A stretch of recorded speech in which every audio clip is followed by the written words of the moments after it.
Hi everyone, I'm Mira Sharma. I work over in the non-theatrical sales team and I also co-chair the employee resource group RISE.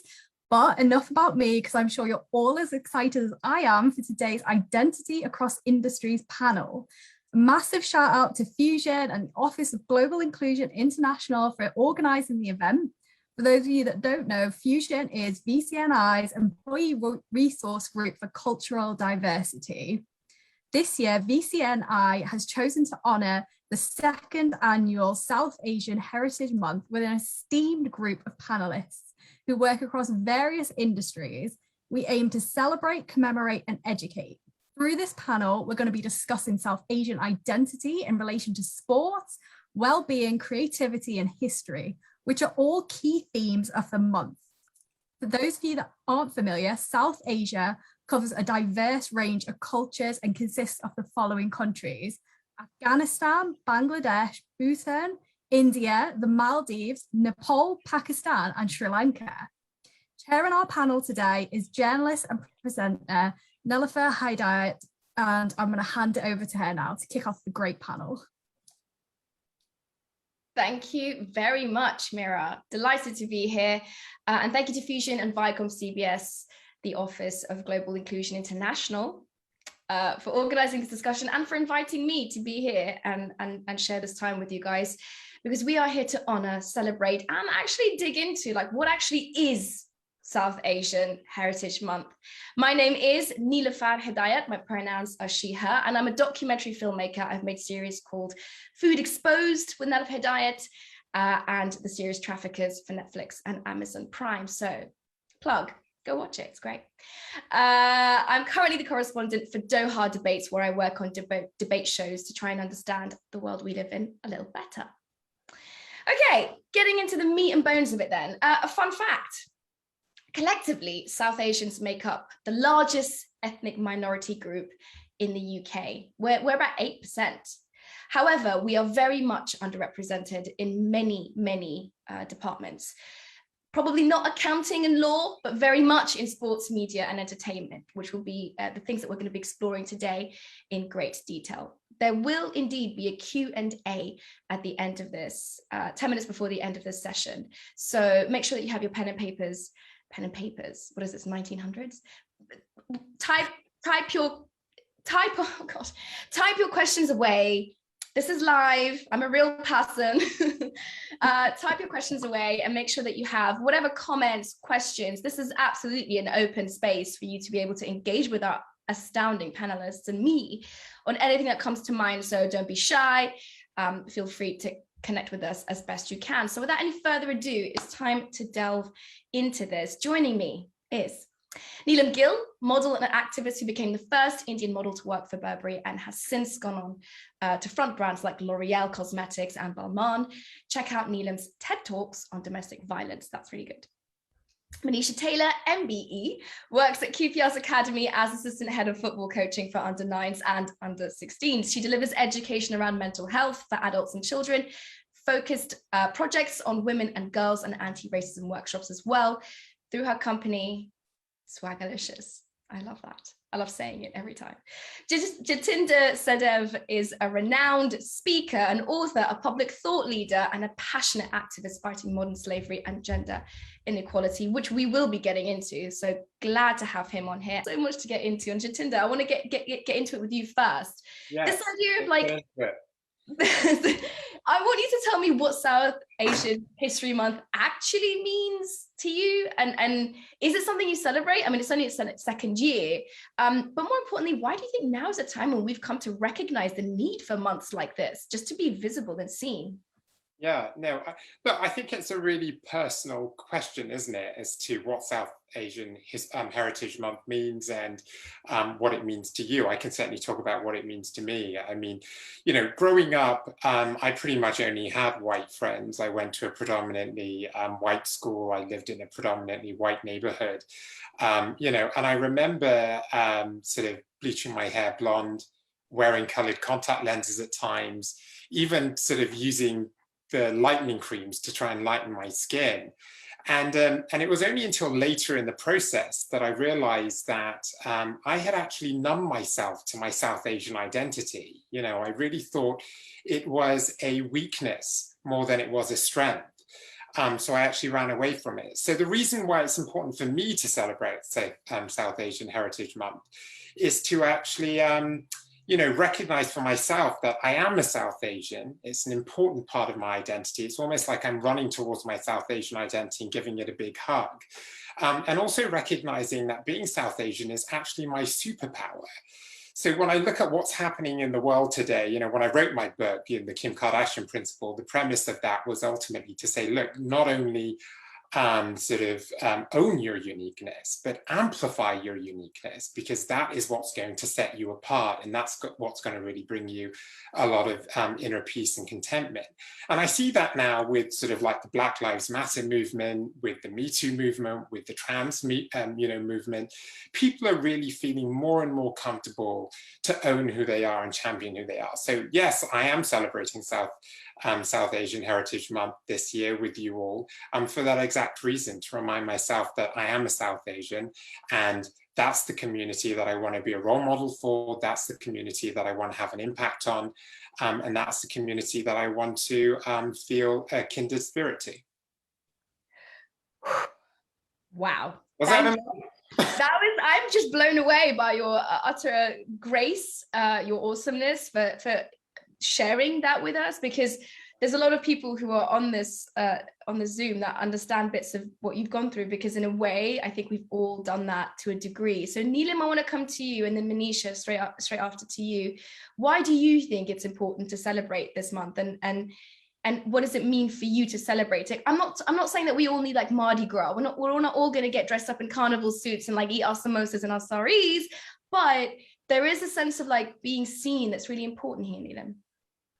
I completely agree with what you said. I think it's important for us to feel seen and heard, because I think so many of us growing up always felt left out, or we felt like, I know for me, I was very proud of where I came from, but I felt as a kid like slightly ashamed, or I was picked on in certain scenarios and bullied in school for the things that I look back on. And I think I'm so proud to have had that culture and representation. And I think especially now that I've gotten older and I'm in this industry, I think it's even more important for people to feel represented. I want, you know, people to be able to open a magazine or turn on the TV or see an ad and see someone who looks like them.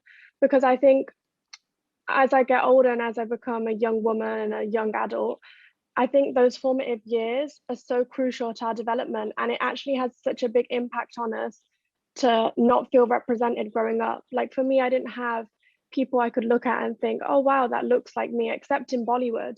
And then there's that clash, because it's like, actually I'm British and I'm born here, but there's so much that I can't identify with. So that's why I think this month in particular is really important for us all to just come together and celebrate each other, because I feel like as a community and as a collective, we've been through a lot, and we deserve to be celebrated as well.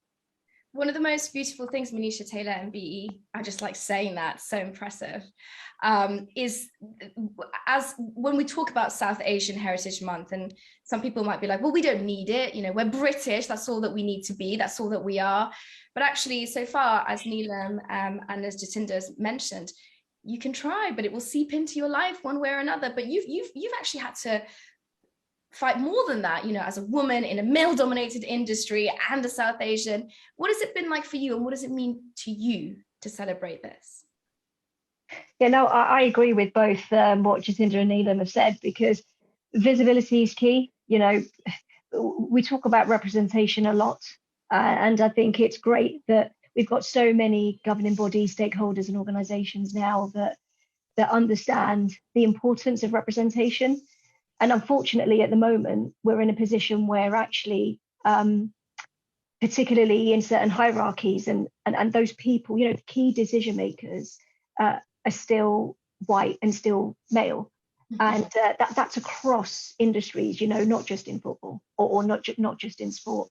And that is why we need Black History Month. We need South Asian Heritage Month, because it is about what's been spoken about already around celebrating culture, celebrating heritage, but also those who are involved in various aspects, such as drama, music, theatre, sport, whatever it might be, that we have people from our community who are at the highest roles and positions within, and have a lot of influence within their respective fields. But we're definitely not seen and heard as much as we could be.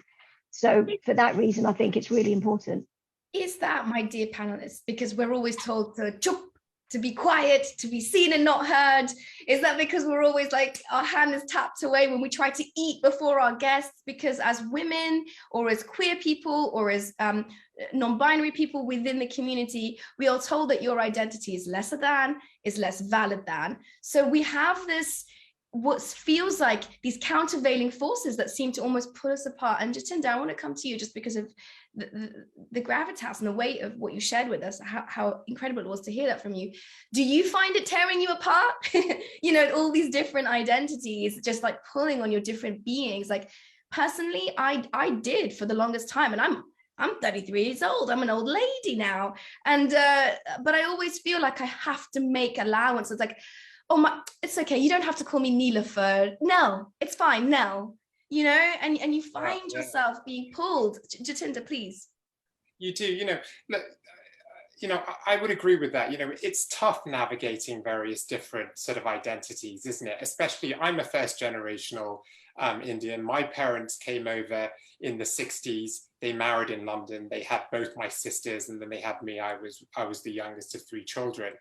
And I think in that way, it was difficult for all of us, but it was especially difficult for my sisters. I saw how they were torn apart by trying to navigate their identity as British Asian women, but at the same time trying to abide by what my parents expected of them as good Indian women, right? And that was oftentimes 2 very different things. And I think, it's a tough culture to be raised in, because it can sometimes be a very judgmental culture. It can sometimes be a very strict culture, especially on women.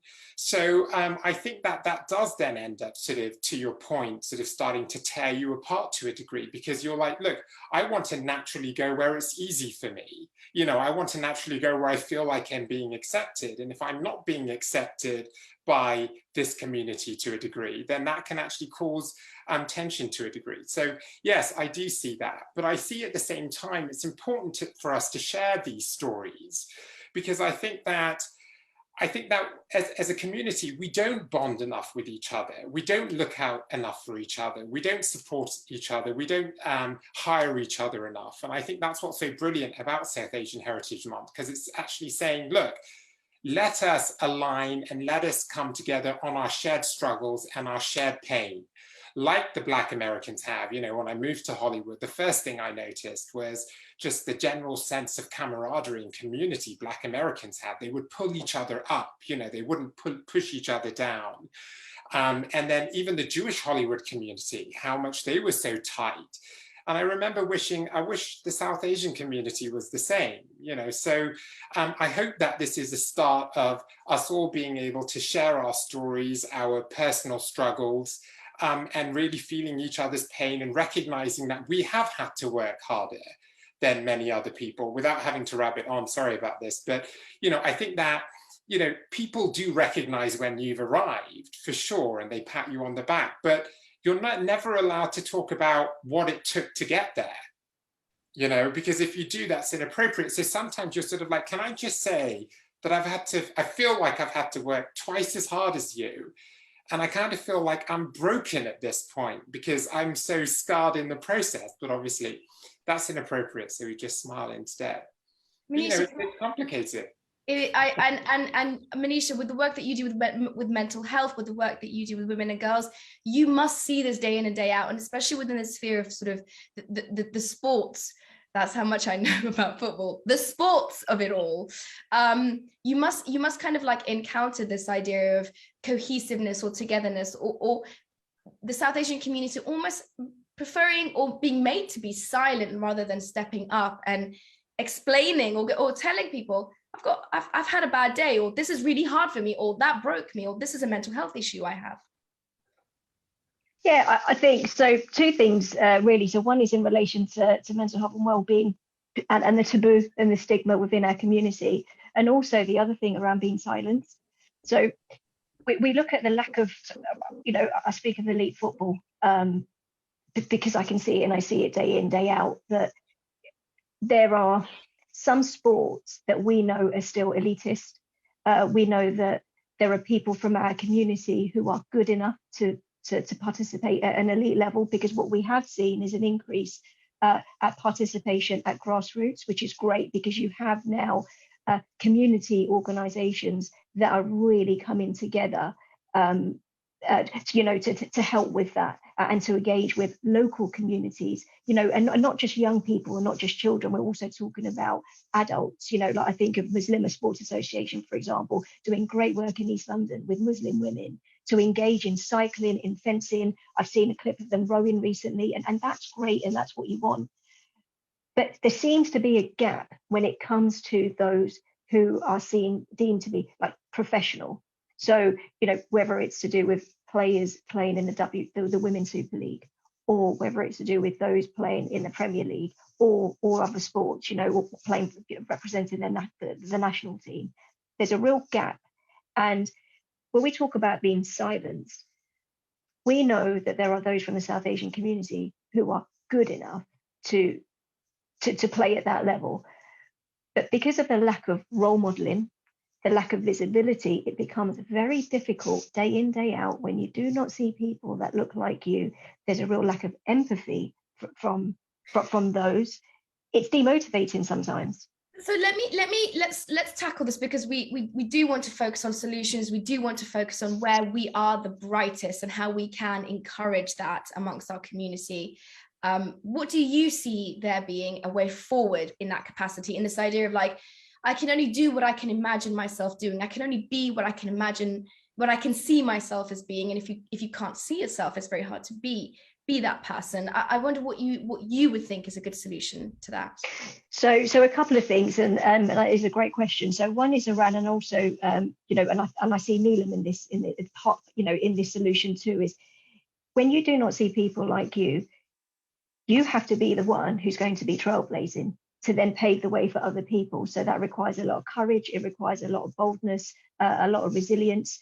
So like Neelam said, I think it's great. Like Neelam, I remember when I first saw her on the magazine, and it was great because I'd never seen an Asian woman in that type of arena. I've never seen it before, and the conversation around it, even though I'm not from that industry, which was great, and I think vice versa to let's say myself. I don't see anybody across the whole, across the 92 clubs in the role that I'm in. But what we would hope collectively is we can pave the way for other people. The second part of what I was going to say around solutions is ensuring that key decision makers and stakeholders are open to embracing difference, because ultimately they have the power and influence to employ people like us. In fact, Neelam, the trailblazer, as you shall now have to change your handle to be, a few years ago, you outed a few designers for the lack of diversity on the runway. In your opinion, have things changed dramatically for sort of your generation? That sounds a bit patronizing, but you know what I mean? Like your cohort, the group that are coming up with you, has enough changed? And my God, that's bloody scary, calling anyone out, let alone the entire industry. Like I wouldn't do it to the documentary world just because I'm scared. So, I mean, how did you feel when you were doing that? And why did you think it was important to say something about what is an otherwise just homogenous industry?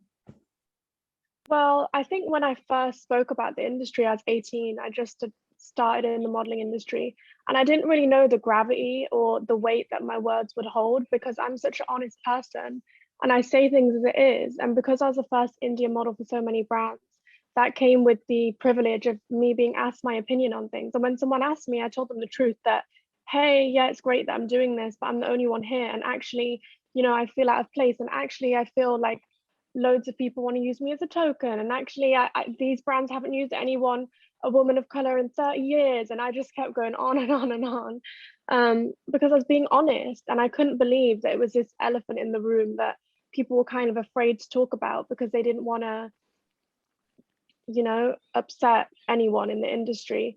And I think now, looking back, that's always the way I've lived my life. I think now I'm a bit more established in my career. I try and do the same, if not on a bigger level. I always lend my voice to causes that I feel passionate about. And the industry has definitely changed from when I started out to now.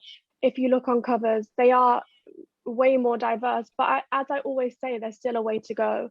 There's a big part of the industry where big brands, especially commercial brands, have understood to appeal to the modern day consumer.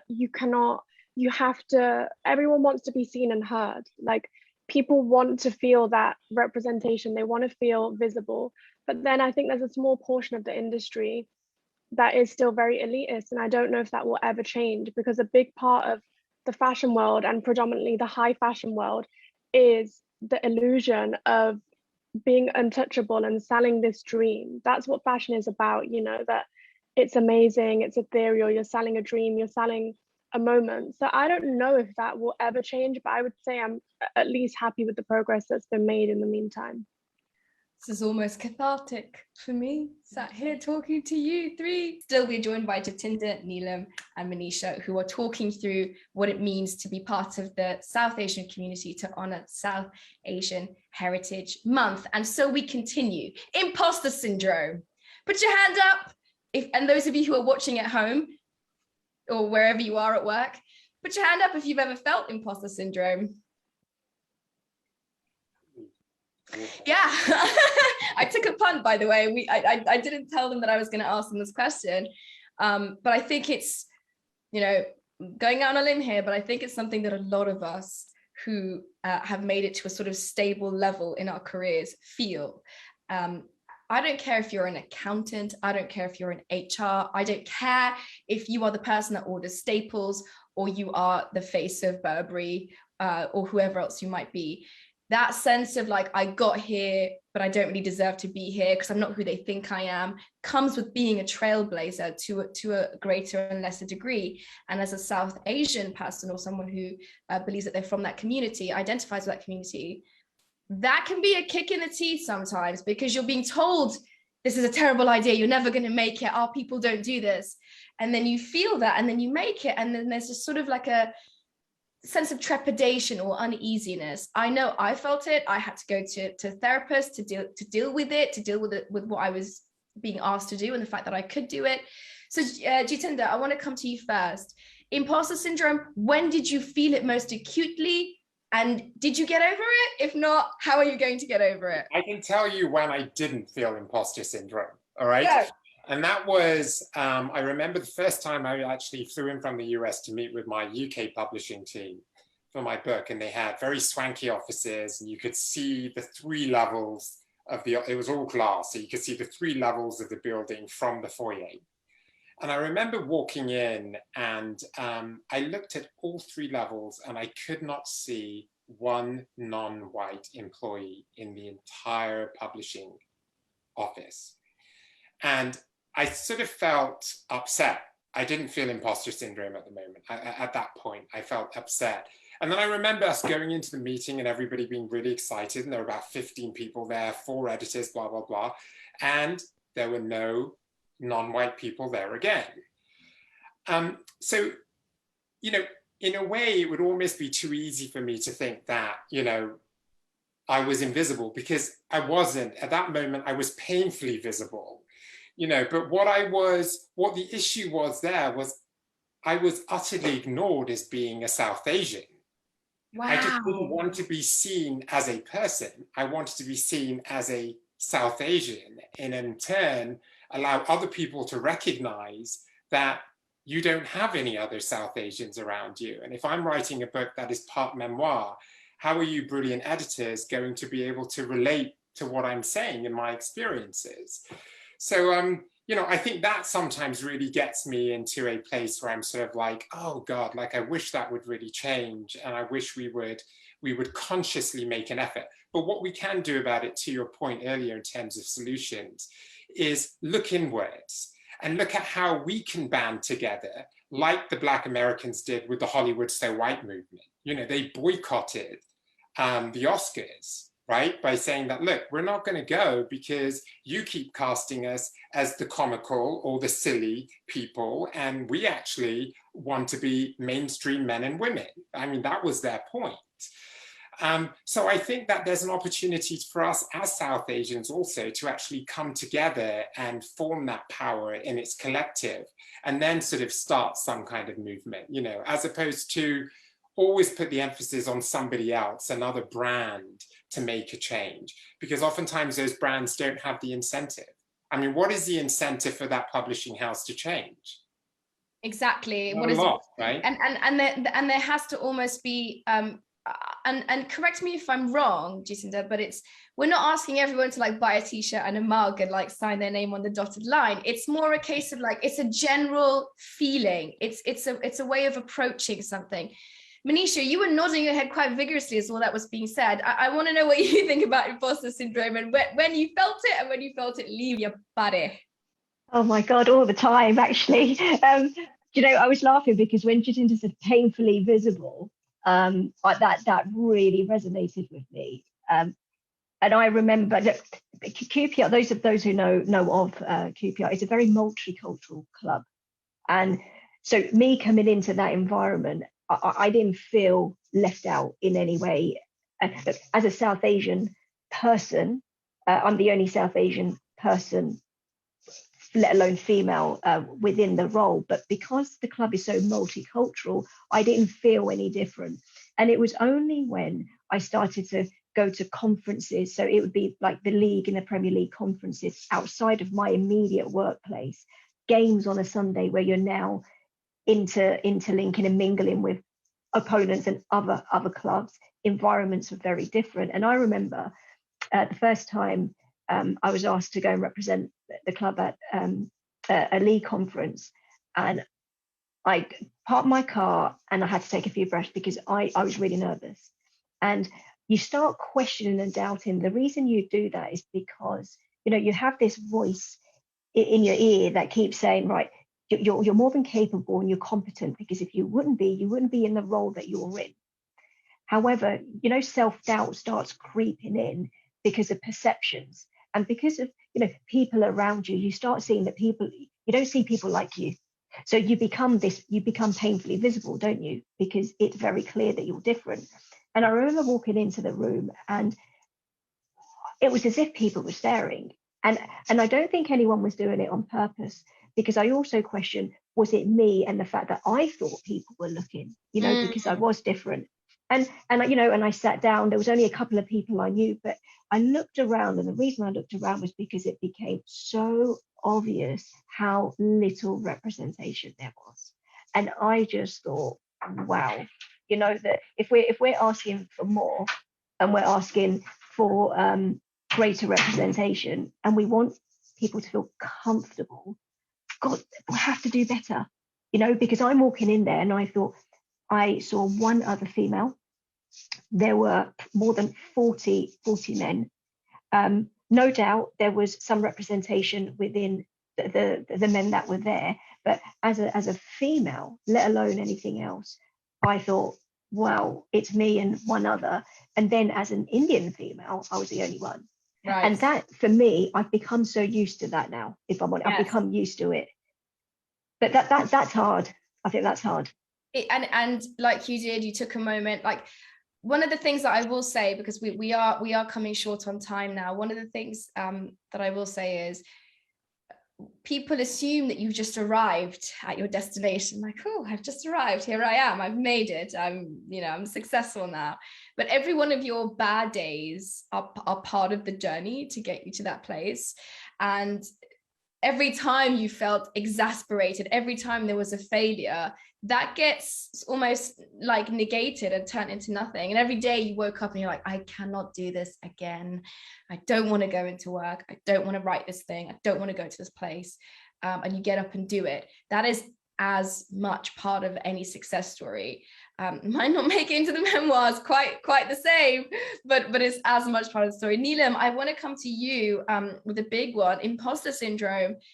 How did you deal with it? How did you overcome it? And when you look around, you might see more faces on the runway, and you might see more faces on the magazines and the catalogs, but do you think there's enough representation where the money is being made, or where the decisions are being made within the industry that you work in? And how can that be changed, I guess? I would say I've definitely dealt with imposter syndrome. I think I had a bit of a funny story that I went like my whole life feeling not good about myself, just feeling very insecure and ugly, growing up glasses and braces, and then being thrown into this world where every day I'm praised about being physical perfection, but then the next day I'm being ripped to shreds and told that I need to lose weight, and all my importance being placed in my looks at such a young age, moving to other countries such a young age, and not having any kind of stability. I didn't have anyone in the industry that I knew or I could like rely on for guidance, so just finding my own way. But I would say the most pivotal moment in my career when I felt imposter syndrome was when I was in an abusive relationship. And that was probably at a time when my career really started to take a turn. I just signed to L'Oreal. It's my first year going to Cannes. I remember Olivier at Balmain designed my dress. Like, it was all these like crazy, amazing moments that I felt so guilty for having, because I just thought, why am I given this platform for being so strong and inspirational when behind closed doors I felt like a mess and I felt so fragile. And I remember like dreading, it's like I would have covers come out and I would dread even if people would say to me, oh wow, like I love what you do, or you're so inspirational, because I hated myself so much in my head that I felt unworthy of that praise. And I think only now that I'm in my mid-20s and I've been working on myself, I realize how much of a journey it is. And that's why I think it's so important to be honest in this industry, because I think especially within fashion and now with everything, with social media, it's a huge facade. And, you know, it's really easy for you to look at a snippet of a person's life and think they have it all, or they're so together, or they're so driven. And that's why I think it's really important to be vulnerable. And I'm a person who wears my heart on my sleeve anyway. But I think especially for young people or people who aren't in the industry and on the outside, it can really affect their self-esteem to see this, and it can make them feel bad, like, am I not doing enough? So I always try and be really open and honest to let people know the realities of what it takes to be in this industry, because I don't want people to have the wrong perception of it. I want them to know there's a great side to it, but I want them to know that we've all had to go through very tough things to be in the position we're in. And even when you get there, you still have to face a lot. And I guess that's just life. Absolutely. And there's the like, okay, I'm here. Now, yeah. What do I do now? Wait, there's things after here. And yes, ladies, gentlemen, and everyone else, she is in her mid-20s, and that is crushing to all of our souls. But let's move on from that, having achieved as much as Neelam has. Jatinder, if I can come to you, just a shout out to everybody who's streaming this. Thank you for watching. I hope you're finding it engaging. I hope you're finding our lovely panelists sharing as much as they are in this amazing space that we've created to be useful and fruitful for you. Please send in your questions, your comments, your feelings, anything you're wanting to share about your life with us as we head to the sort of final stage of this. So I've got a couple of questions here. I'm going to kick off with the first one. Not going to mention names or anything, but we will crack on with the questions. So great panel. Relating to what Jatinder is saying, I find when it comes to South Asian representation in the USA, it is way ahead. Shows such as Never Have I Ever, Family Karma, and so on. Why do you think that the USA is more willing to tell a wider range of storylines than the UK? Jatinder, if I can come to you first. Yes, I think because brand Britain is racist. You know, I think that's the answer to it. I think Britain has an inherent discriminatory DNA, you know, and we've seen that now with what Meghan Markle said, with what Stormzy said, with what Joaquin Phoenix said. And the USA, on the other hand, yes, it has a lot of issues, but at the same time, the founding principles of the USA is about bringing who you are to the USA. It's not about becoming somebody else. And the USA is also a lot more pioneering. I mean, look, they were the first people who took Priyanka Chopra, the Bollywood actress, into a primetime TV show, Quantico. You know, they would probably be the first person who brought on, you know, a YouTuber, a young YouTuber, and put them on a primetime TV show. Jamil on a primetime TV show. Right, absolutely. You know, they take more risks. And I think that there is a culture of risk taking out there, and there is a culture of greater acceptance in many ways. And I do wish that that would come to the UK as well.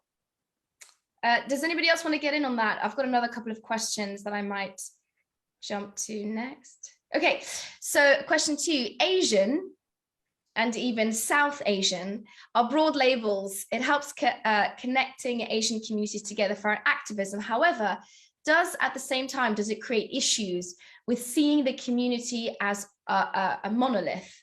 What are the specific issues that South Asians face that other Asians like the East and Southeast Asians do not? And what are some of the ways all Asian communities can contribute to solutions to that? If that's okay. So let me come to you, Manisha, first, and then Jacinda. So it's interesting because I also sit on one of the boards of Sport and Equals, and terminology has been a big part of our conversation. And some of these broad terms, so that's come up, you know, using Asian as this broad overarching term, and there are many sub-communities within that. One of the things is we've become ingrained, you know, as society, to use certain words. So we use these words to group people. And from my personal point of view, I think that it's too right, and it should have been earlier, that some of these conversations now are coming to the forefront around identity and your real identity. So what is it that you resonate with? And using these broad terms that sometimes doesn't truly reflect what somebody identifies with, because, and again, like Judith said, that's very personal. So me personally, when I'm asked how I describe myself, I always say I'm Indian, but I'm British Indian. And I always mention British Indian rather than British Asian, but that's purely because of the fact that I think that Asian is a very broad term. Then you've also got to look at other aspects, and this probably is for another conversation around when we're looking at particular issues. It could be inactivity as an example, or other things.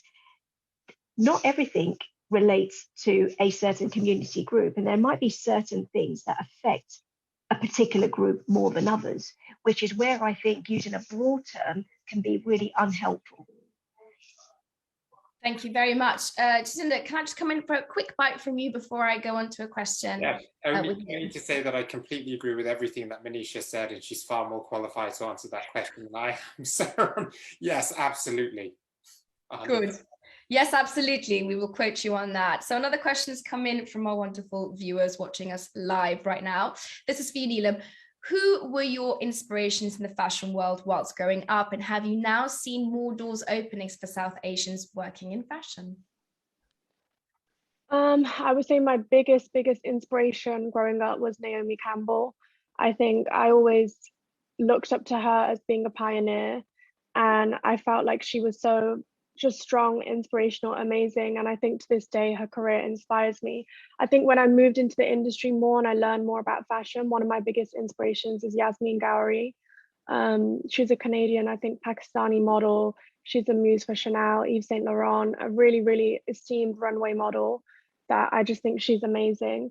And I think, yeah, there's more representation in the space, but kind of following on from your question earlier, I would like to see the positions of power shaken up a bit, you know, because we can only get change in certain areas. Like, we're kind of still limited. Like, yes, I've seen the emergence of other Indian models, but I think a big part of my industry is very disposable. Like, you're hot for a season and that's it. Or, you know, I think brands are okay to use girls in a runway show, because after a few seasons for runway, it's very hard to like remain established. But I would like to see girls doing the big money jobs, doing the campaigns, being in beauty brands. That's why I think, even though I'm grateful I got those experiences, it was such a big deal when I did it, because there's not many people occupying that space. I would love to see a lot of people occupying that space, so it's a norm, instead of just seeing brown girls on the runway, seeing them signing the big contracts and the big campaigns.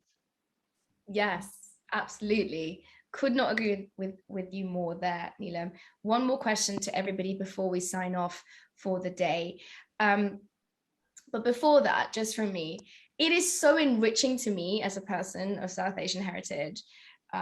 Well, Afghanistan, where I'm from, kind of occupies a strange, kind of unusual, is it South Asian, is it not? No one knows, kind of space. But it is so enriching as seeing your faces on screen here, to hear your stories and to hear the vulnerability and the strength that resonates with me with that vulnerability. Before we go any further, I just want to thank you profusely for everything that you've shared. It's brightened my day for sure. So that's great. Before we go, just one question for each of my panelists, and in order of how I see you, Neelam, Jatinder, Manisha. Why are you proud to be South Asian? Neelam, to you first. I'm proud to be South Asian for so many reasons, but I would say one of them has to be the struggle and the story, you know. I'm second generation, my grandparents are immigrants. Just the fact of the history of knowing, you know, when I have my low moments, that my grandparents came to this country, they didn't speak the language, they had to work multiple jobs, mainly, you know, manual labor jobs, and they built a whole life for their family. And I'm proud of that. I'm proud of the work that was put in. I'm proud of where I came from, and I'm proud of like where I hope to take it. So I would say that's what inspires me, our resilience as a community and the amount of history we have. Stories will save us all. Jatinder. Oh, I'm proud of the fact that being South Asian is different, you know, and difference is what makes the world interesting. There's a lovely quote by Maya Angelou that I hope will resonate with everybody watching this panel and also the panelists. You know, every time I see you, I come as one, but I stand for 10,000. Every time I see you, I come as one, but I stand for 10,000, because you not only know who you are, you know whose you are. And there's power in the collective. You know, you don't get what you wish for, you don't get what you hope for, you get what you believe in. And I do hope that today that we all believe in our true, authentic power as South Asians. Manisha? I'm proud to be South Asian because of the culture and the teachings and definitely the history. My mum moved from India to Kenya. You know, my dad was born in Kenya, and when, you know, in the late 60s, when there was a change in the laws and the government, and a lot of the South Asians in East Africa, you know, were almost forced to move, and that was a time where my granddad decided that they'd come to England.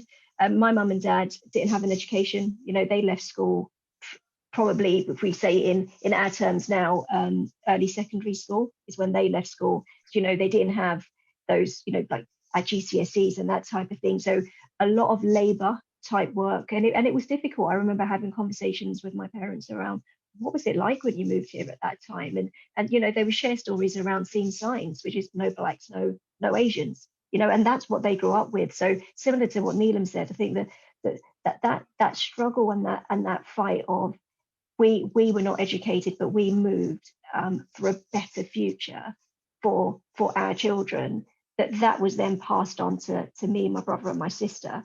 And you know, early on in my childhood, and I loved football, it was always how many Indian girls in the early 80s did you see playing football? Not many. And I guess me and my mum laugh now because we say now the rest is history, because now a lot of the community and the family are very proud of, you know, of what I've accomplished, and you know, and that's what we want. So, you know, the teachings and the learnings, what you get from the struggle, I think are incredible.